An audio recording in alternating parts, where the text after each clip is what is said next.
It's trade rumor season, which begs me to ask the question, are y'all really that mad about a camera in the penalty box?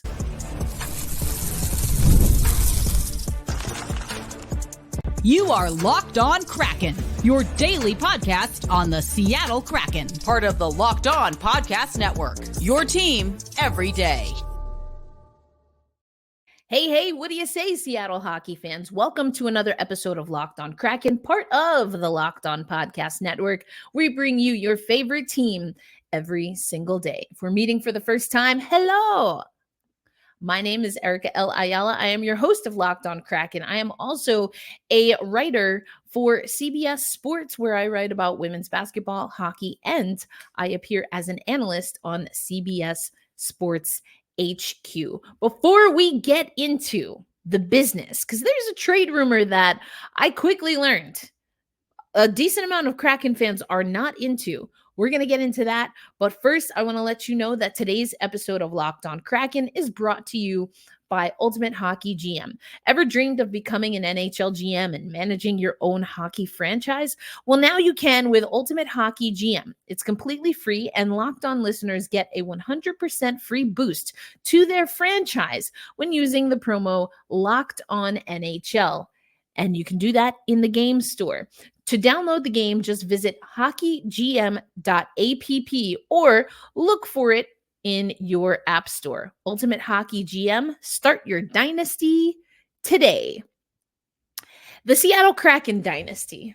I've alluded to this in the last handful of days, that if we want to start a dynasty, it might actually start with the Firebirds. We'll talk about how they did last night. And also, if we want to start a dynasty, we got to get a nice balance of a youth movement and some skill. And one way you can do that, of course, is through a trade. So who is the latest name attached to the Seattle Kraken in the trade market? None other than Trevor Zegras. Now, this would be a trade, of course, that would happen within the Pacific Division, which can always be a little bit dicey. And as I was preparing for today's show, it became evidently clear that Kraken fans, y'all do not, or at least there is a subsect of you that really do not want Trevor Zegras on the Seattle Kraken team. Before we get into why, let's talk about what we're hearing. This is coming from David Pagnotta. He's been all over the trades. We've talked about the Line trade, the Marty Necas trade. Seattle seems to be a team to watch. Kraken GM Ron Francis doesn't let much out, but the word around the NHL is he's pushing for a goal-scoring forward. And then David adds, I also wonder about Trevor Zegras. Now, let's give you a little bit of background on Trevor Zegras. Was, of course, drafted by the Anaheim Ducks. He's played, I believe, just finished his third complete season, and it didn't go very well. And I mean, well, not only because he plays for the Anaheim Ducks, but because he's been injured. So what do we know about why Trevor Zegras might be traded? And some of this has to do with just a personnel change for the Anaheim Ducks. This is what Shayna Goldman had to say, and this is an article that was at the top of the year. Zegras can bring exceptional skill and creativity to a lineup. Hasn't done enough to follow up on his exciting rookie season, which has cast some doubt on whether he can be a game breaker in Anaheim. Now, granted, again, this article from Shayna Goldman at The Athletic, this was written at the top of the year, so of course, before the trade deadline. Even with incremental improvements, there's reason for pause from interested teams because the price is still going to be high. Now, this is a player that I think is electric. He's exciting. And yeah, the price is going to be high. He can be entertaining. And it's also interesting to hear that some of that has been curbed a little bit. One, because of the injury, but also a little bit of the backlash that he's received, including maybe from Kraken fans, but we'll get to that. Even with incremental improvements, the price is still going to be high. Just said that. Otherwise, there's no reason for Anaheim to move him. Well, again, this was at the top of the year. Things have changed, and it's looking more like Zegras might be on the chopping block. Or on the trade block, which also that's a terrible turn of phrase, given the disgusting history in the United States and the world. Anyway, that makes this such a high risk, high reward trade path. Now, here's another thing. You have to think about, if you bring in that type of skill, do you have enough support to make sure that player performs well? We've talked about that with Patrick Laine, a la Andre Burakovsky, and the like. The reason I think Zegras can be interesting, as a lot of people have already alluded to, is that apparently he and Matty Beniers are close, and some people say even are friends. So this could be a good spot, maybe even a better spot for him than the Anaheim Ducks, which is a very young team, a very talented team, because, hey, I mean, they've been in the lottery for a while. But the young part, without veterans and perhaps without some veteran leadership, that is maybe a problem. And Zegras has said, again, Shayna Goldman, I believe it was Shayna, it was definitely The Athletic, interviewed Trevor Zegras at the end of the season, and he was kind of uncertain what his path would be with the Ducks. Says that he knows that he's been a part of trade rumors, but also said that he's committed to doing whatever role he's asked to do. The reason that I think he could potentially fit with the Seattle Kraken from a hockey perspective, not only does he, know and apparently is friendly with Matty Beniers, but I think of players like Eeli Tolvanen or Oliver Bjorkstrand, even Andre Burakovsky, and leadership like Eberle, like Jaden Schwartz. These are guys that are veterans through and through.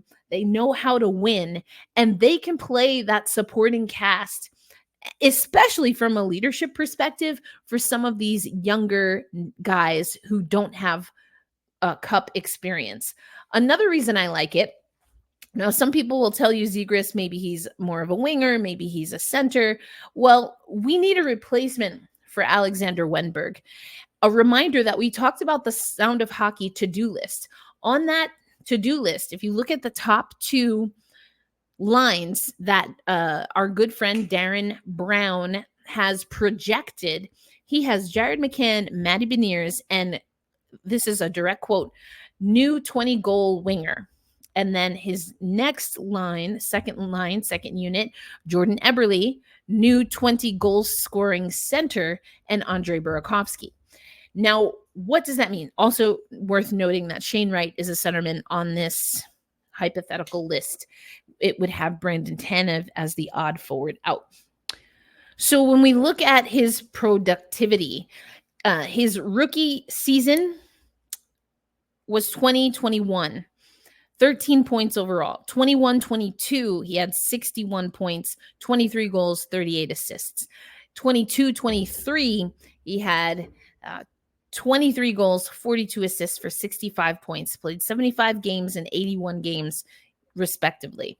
Only played 31 games, the second fewest. The first being, of course, his rookie season.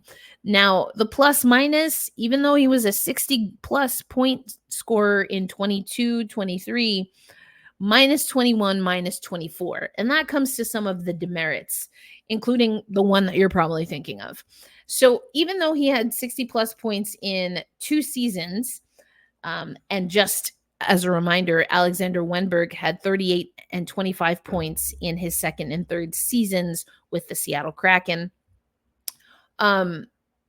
Some people believe that Zegras might be trending in the wrong direction. This is another article from The Athletic. I love Zegras' game, but it's trending hard in the wrong direction of late, and he was very unimpressive at the recent World Championships. You have to pay him soon, too. There are legit frustrations with his compete level and skating, but he is also super talented and intelligent, and it wouldn't shock me if he had a couple of 80 to 90 point seasons in him. With a top 10 to 12 pick, I'm probably getting a player I'm super excited about and I don't have to pay right away. But once you get to the mid-teens, you're probably overthinking it on a guy with multiple 60-point seasons already. So this is Zegras in a like-for-like situation for a draft pick. The Seattle Kraken are in that, well, really, we're picking 8. So that's where then it becomes the rub. Do we give up? I mean, in 24 alone, but if we wanted to move something around somewhere else, another draft pick, a prospect in the pipeline, a pick, a future pick, could that be something worthwhile with regard to Zegras? I don't think he has the same concerns as Patrik Laine for me with regard to injury, but it's the attitude that's probably going to be a hard pass for a lot of Seattle Kraken fans. And that's why I asked the question, are we really that mad about a camera? I can tell you Eddie Olczyk was very upset for those who don't know, Trevor Zegras, when he played the Seattle Kraken, I believe it was this past season. One time he played the Seattle Kraken and he was in the penalty box along with some friends. It wasn't just him in there. And he was just hacking at the camera in there and broke it. And, saying Eddie O was saying he's got a lot to learn. Do I disagree with that statement? No. Do I think it was oversold, especially considering that we're a sport where we actively tell guys to fight on the ice, drop gloves, take off helmets, and the like? I think it's a little bit hypocritical and quite honestly ridiculous. The things, generally speaking, that we find offensive in hockey and the things that we don't find offensive. That's not to say that what Trevor Zegras did is healthy or okay. And at least for me, it's not a demerit to many to consider a young talent like this. I don't like that, people are saying he's not a great defensive person. You know how I feel about defense, but I'm intrigued. I'm intrigued by this, perceived or real attitude problem, perhaps, because we know that we're getting Dan Bylsma. And I think that we're seeing in what he has been able to do with Coachella Valley that he's really great at minimum, getting staff that are really great at developing young talent. And quite honestly, I could understand why anyone associated with the Anaheim Ducks in the past handful of seasons, I could completely understand why they might be frustrated.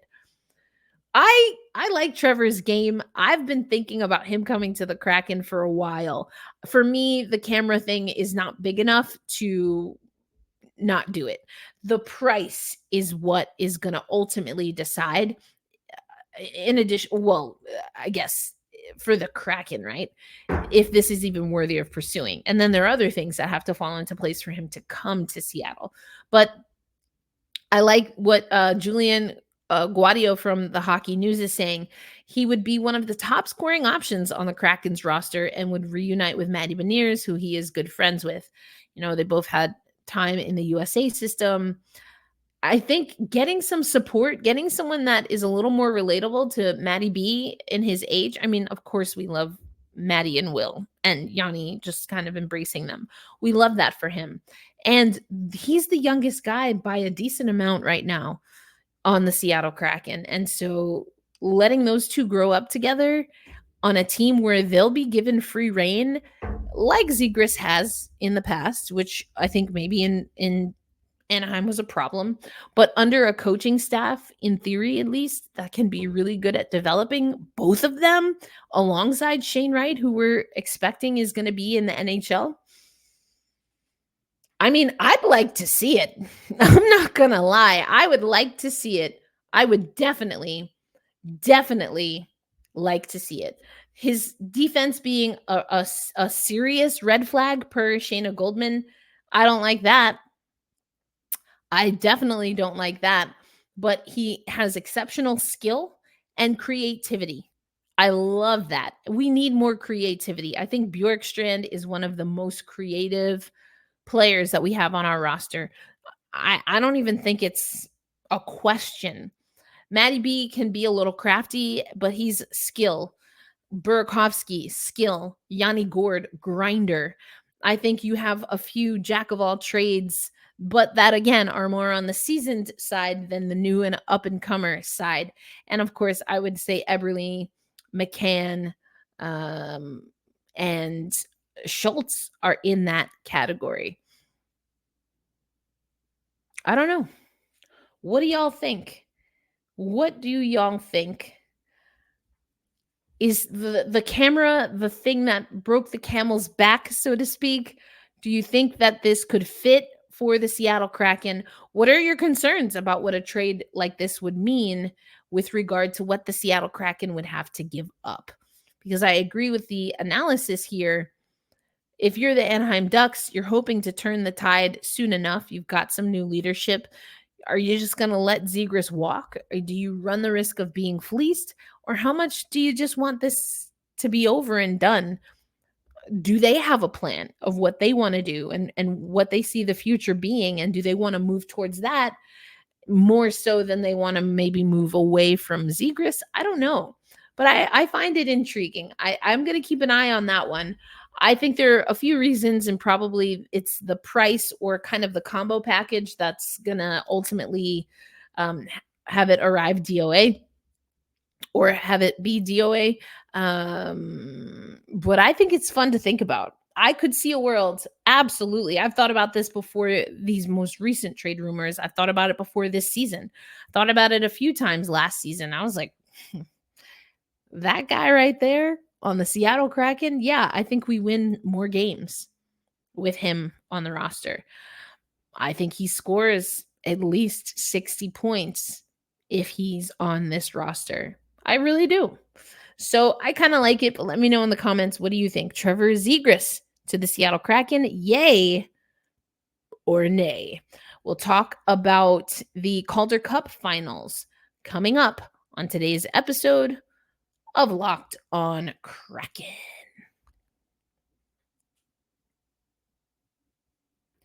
Mentioned it at the top of the show, but today's episode of Locked on Kraken is brought to you by Ultimate Hockey GM. I want to take a moment, of course, to bring up Ultimate Hockey GM. Ever dreamed of becoming an NHL GM and managing your own hockey franchise? Well, you don't need to look any further, Kraken fans, because we have got the app for you. And your dream can come true. And this game that I'm about to tell you about is most definitely for you. Manage every strategic aspect of your team, play through the season, and lead it to glory. Hire the right coaches and staff, trade players or draft prospects, navigate through free agency and the draft, all in a challenging and realistic game world. As a Kraken fan, you know there is no off season. GMs are constantly making moves at every point of the year to improve their team's chances, and that's why I think you're going to love this game. So download the game by heading over to hockeygm.com, hockeygm.app. That's HOCKEYGYM.app.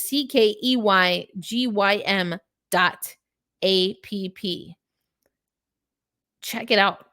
Really go check it out. It's a kind of a cool concept. And then you got to let me know what are your GM skills looking like?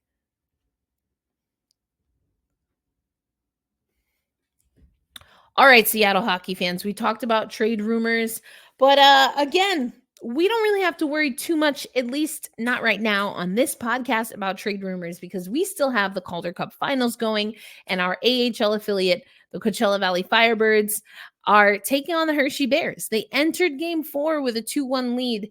They exited Game 4 with the series tied. Here's what we know regarding, how the game went down. We did have our watch party last night, so thank you for everyone that was able to join. We had a good time. I think everyone had a good time. I mean, you'd have to tell me in the comments, but I think we had a good time. So I'm grateful for those who were able to stop by. But it wasn't really a great game for the Firebirds. And here's Allison Lucan's post-game analysis. It was a quality start for Hunter Shepherd, which is I was gonna say a little bit surprising, but honestly, especially early in the game, there were some fantastic saves. I mean, he'll get credit for the saves. I think it was more just like, how did that not go in? Great Scott. And it wasn't just the goaltender, although quality start. Power play shot attempts 13-6. 0 for 4 on the power play for the Firebirds, but 1 for 6 for the Hershey Bears, which one tells you that they scored on the power play. But also, if you combine those two numbers, 6 and 4, you get 10. 10 penalties. It was hard to watch. It was already late, and it was a choppy AF game where you just never really got to see the Kraken play their game. Fun, fast forward checking, and free. Oh my goodness, play free. Get to the net. Max McCormick wasn't really a factor in this game, which surprised me.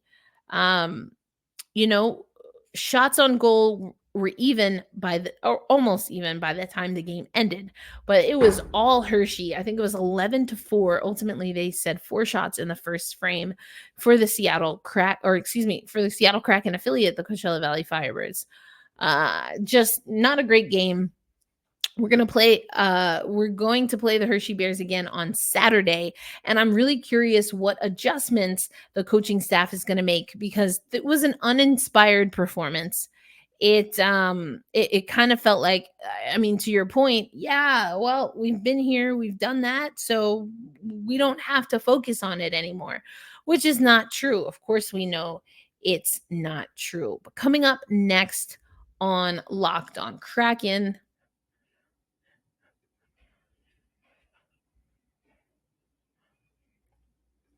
today's episode of Locked on Kraken also brought to you by our friends at eBay Motors. Oh, you know I love this read because I love talking about passion, drive, and patience.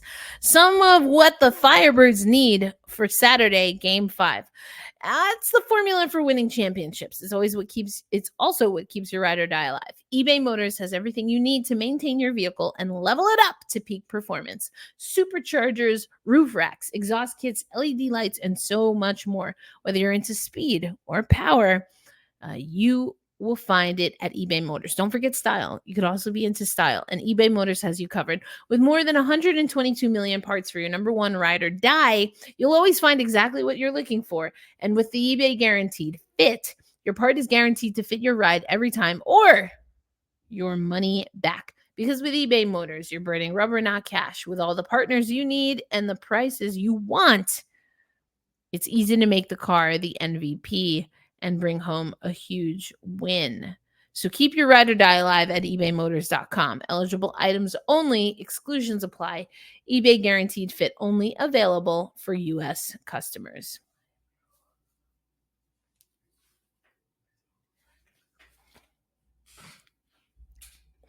We're going to close out the show by getting you ready for the weekend.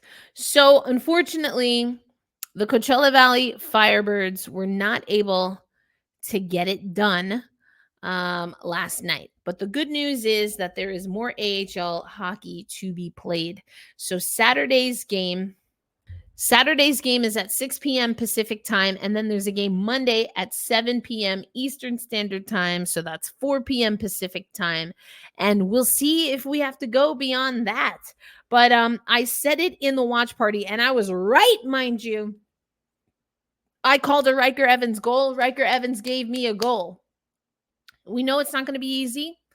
That being said, there are things that you can control, and the effort level just wasn't there for the Coachella Valley Firebirds, so they have Saturday and Monday to get things done. The series obviously will go back to the East Coast after Saturday, so if they do get it done, if they handle unfinished business, well, I guess maybe you can say they get to return the favor.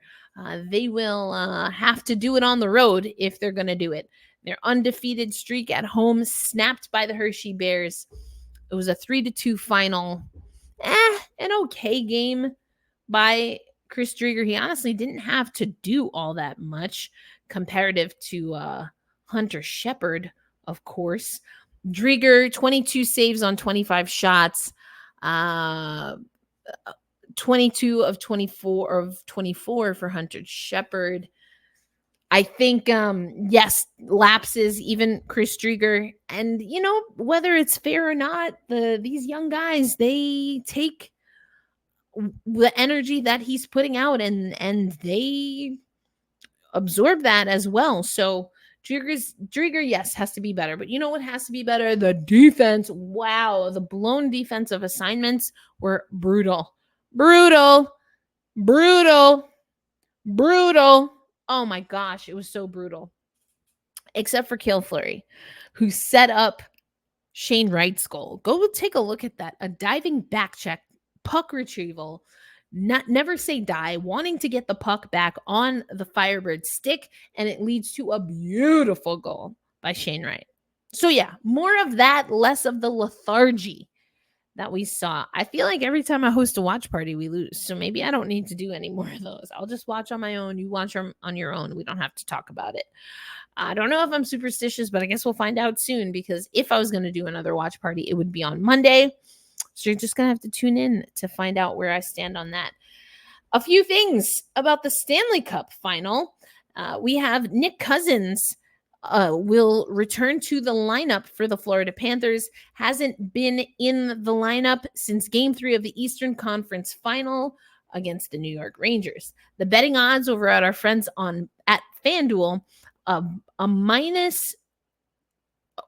plus 215 for Edmonton tonight, minus 265 for the Florida Panthers tonight. Just so you know, the odds right now for the Stanley Cup overall, minus 35 for the Florida Panthers, plus 270 for the Edmonton Oilers. But they were on the ropes, and they showed a thing or two. Offense opened wide. It just opened so wide open. And you love to see it if you're an Edmonton fan, but can Florida really stop the momentum, get this back on the right side for them? That is the question. I guess we'll find out. But so you've got plenty of hockey options this weekend. Of course, check out the Firebirds. Then, of course, you have NHL playoffs. And soon enough, we will have WNBA. The WNBA All-Star Weekend. I cannot wait. I'm super excited. I'm super excited to see who ultimately gets the number one vote, or the most votes. Right now, it's A'ja Wilson, followed by, you guessed it, Caitlin Clark. But we can talk about all of that and so much more next week. So I'm going to bid you adieu. Be kind to yourselves. Be kind to one another. Hold fast. Stay true. And we say loud and proud always, let's go Kraken, and let's get fired up. Because I'll tell you what, the Firebirds need a little bit of our energy. I'm not worried, but I'm a little bit disappointed. We'll see what they can do in the upcoming game tomorrow, Game 5 at Acrisure Arena. Until then, peace out, everybody.